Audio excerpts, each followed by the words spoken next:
A veteran SNP politician who is calling for a consultative referendum on independence has said it should stand even if some Unionists boycott it. Alex Neil, a former health secretary, wants to hold a new poll without waiting for the UK government's agreement.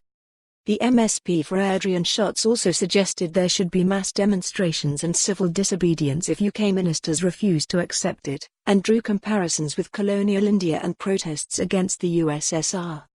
Put to him that there would be nothing pro-independence supporters could do in this situation, he said. They said that about the Baltic states in terms of the USSR.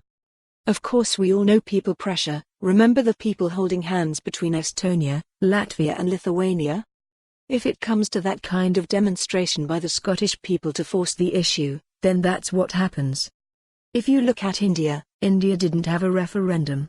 It was things like the salt strike and things like that forced the hand of the British government. So we need to force their hand in other ways. Mr. Neils made the comments during an interview on the BBC's Politics Scotland show. It comes just days after Boris Johnson rejected Nicola Sturgeon's demand for a second referendum.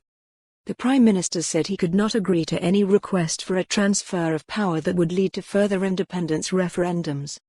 Ms. Sturgeon has repeatedly ruled out holding an unofficial referendum, and refers to 2014's vote as a gold standard which should be replicated. However, Mr. Neil wants to hold another referendum without the UK government's agreement, if such a move is declared legal. He told the BBC, "It's not a Catalonia situation where, according to the Unionists, the Spanish constitution made the Catalonian referendum unconstitutional and they boycotted it. There's a very big difference between boycotting an unconstitutional, illegal referendum and boycotting a legal referendum. So the point I'm making is, let's see if a consultative referendum, at the right time, could be legal."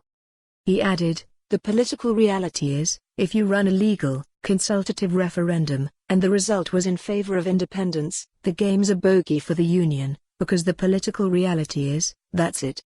Asked about boycotts by Unionists, Mr. Neil again stressed the legality of the referendum.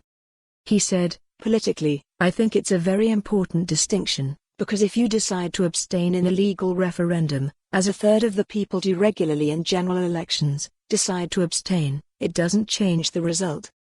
And the rest of the people who want to vote in a legal referendum, even those who do not want to boycott it but want to vote against independence, they can't be held to ransom because the Conservative Party." And for more on this story, visit the news article link.